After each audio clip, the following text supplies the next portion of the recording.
Ищешь онлайн-игры, браузерные или полноценные десктопные? Для зрителей нашего канала действует ряд бонусов и привилегий в некоторых из таких игр. Эти бонусы активируются при регистрации по ссылкам, которые вы можете найти под видео. Некоторые из них будут доступны вам сразу, а некоторые откроются через 40-60 минут игры. Кликай, регистрируйся, играй. We've chosen to stick more to the movie universe, but what we loved so much about the book is the way it tells the story.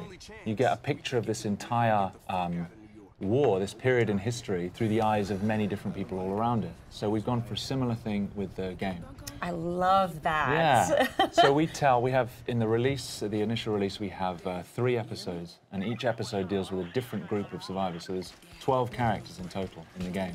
That's fantastic. All playable.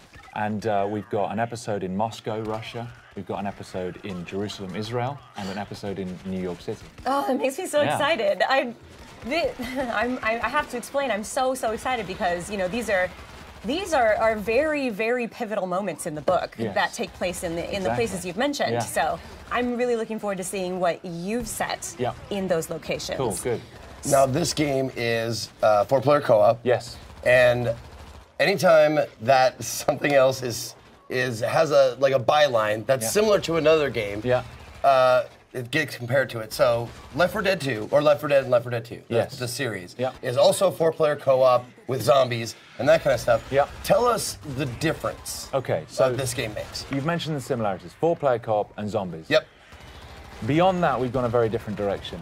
As I've already said, we deal with massive numbers of zombies in this game. So you'll be facing 500 at a time, with just 4 of you holding out against them.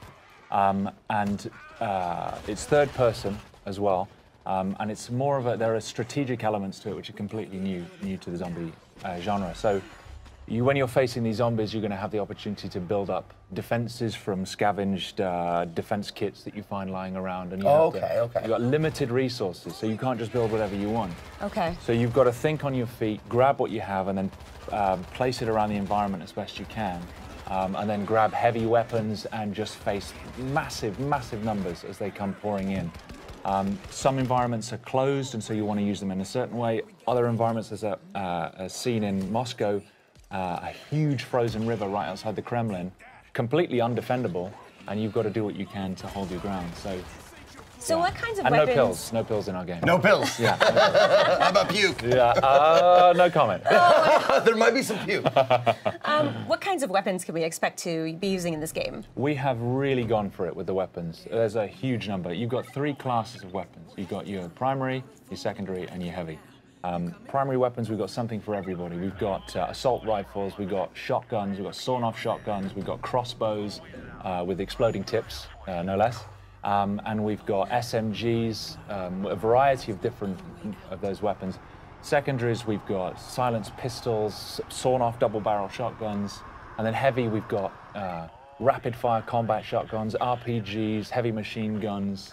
We've gone for as much as we possibly can. You actually, with your cadence, your speech pattern, and your accent, you sound like you could be a nefarious weapons dealer. You opened the trunk and you were just listing off all the stuff you have for sale and stuff. Yeah. Nice work. Have you seen that scene in Taxi Driver where he goes to buy a gun? He's like, "It's a very nice gun. I got this gun here. I got this." That's me now.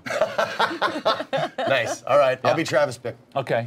That's scary, but yeah. Okay. Let's do it. All right. So the hordes of zombies in this game, I think it's very, very unique because, like in the movie, they're going to just be constantly running over each other, and that means that they could be piling on top of each other and then running over the pile. So they'd be able to maybe possibly reach you on the 2nd floor, where you think you're perfectly safe. Oh yeah.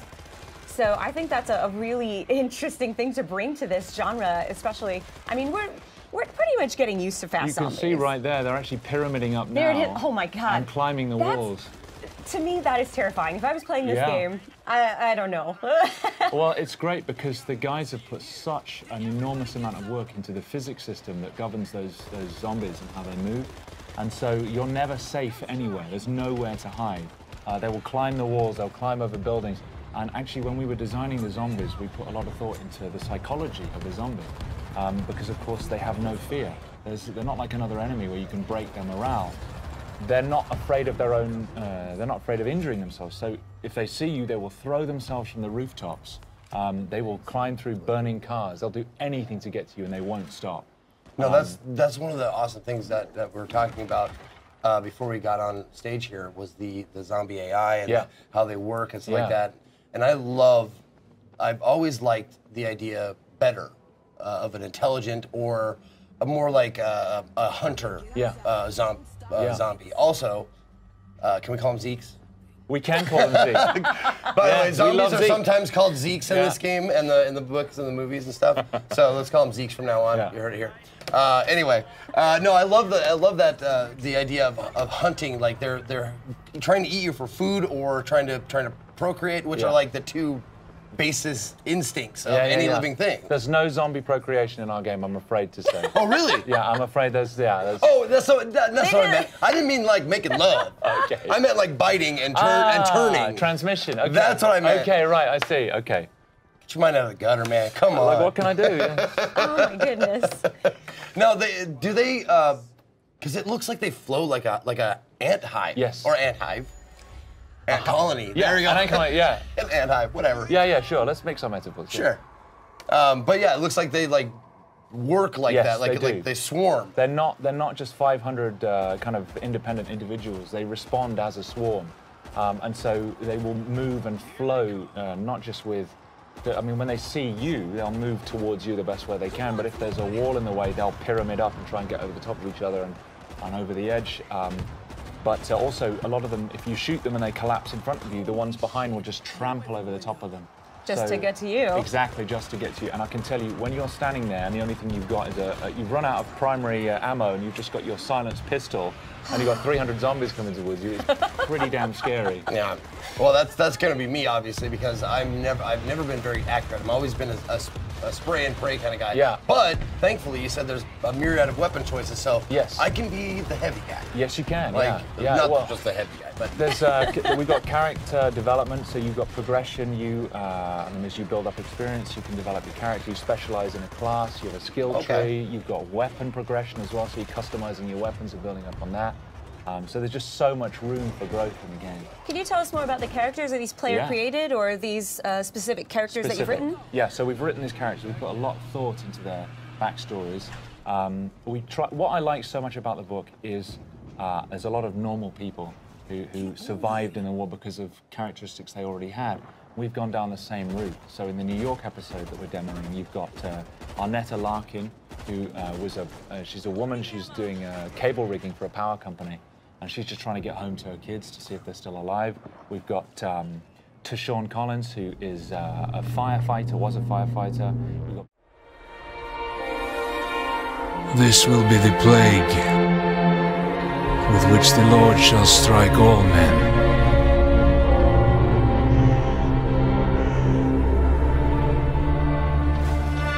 We are all that's left of a city beyond redemption, fulfilling our sacred duty to free the souls of the damned. Good to go up here! Mindset. That should hold.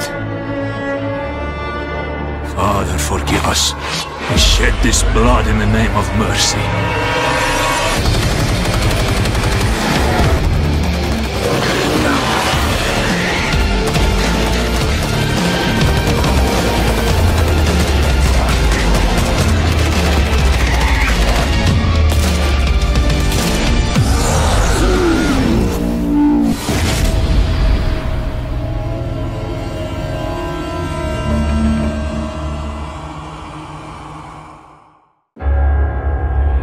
We thought the wall would stop them. We hoped the cold would freeze them. We thought the army would crush them. But nothing worked. We're all alone.